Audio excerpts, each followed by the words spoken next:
সৎ বাদাম বিক্রেতা আনিসুর ভাই। এটা কিন্তু আমাদের সেই সৎ বাদাম বিক্রেতা আনিচুর ভাই, ভাইরাল আনিচুর ভাই। তিনি কিন্তু একদম সৎভাবে সঠিক মাপ এবং সঠিক বাদাম দিয়ে থাকেন। আনিসুর ভাই কাউকেই ঠকাতে চায় না, সৎভাবে বাদাম বিক্রি করে অনেক বছর ধরে সে বাদাম বিক্রি করে। আমরা ছোটোবেলা থেকে দেখছি, যখন থেকে বুদ্ধি হয়েছে তখন থেকেই কিন্তু দেখছি আমরা এই আনিসুর ভাই সৎভাবে সে বাদাম বিক্রি করে। এর আনিসুর ভাইয়ের একটা কাহিনী ঘটে গেছে, কিন্তু আনিসুর ভাই যে বাদাম বিক্রি করতেছে, পলিথিন কিনেছে, সেই পলিথিনের দুই পাশে কিন্তু সেলাই করা, সে কোনো লাইন পাচ্ছে না, কিভাবে সে বাদাম দিবে, দুই পাশে কিন্তু সেলাই করা। এখানে দেখেন আরে আরেকটা তুলেছে, সেইটাও একই অবস্থা। কি অবস্থা আনিসুর ভাই, কি অবস্থা আনিসুর ভাই, কাউসিতে কাটার জন্য দিচ্ছে, কাউসিতে যে কোনো এক মুখ কেটে দিতে যাচ্ছে।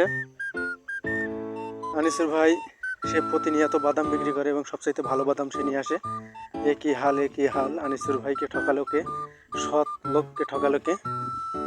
আনিসুর ভাই কিন্তু ভালো লোক, সে সৎভাবে বাদাম বিক্রি করে আর সে ভালো বাদাম নিয়ে আসে।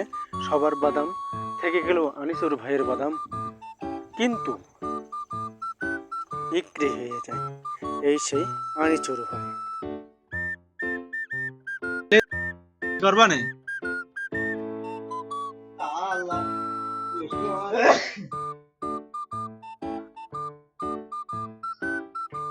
আল্লাহ যা রিজিকে লেগে তাই হবে নাকি?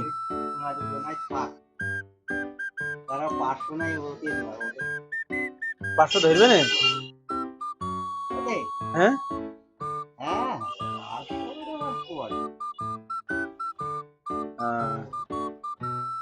তাহলে কি ঠুঙা কিনে নিয়ে যাও?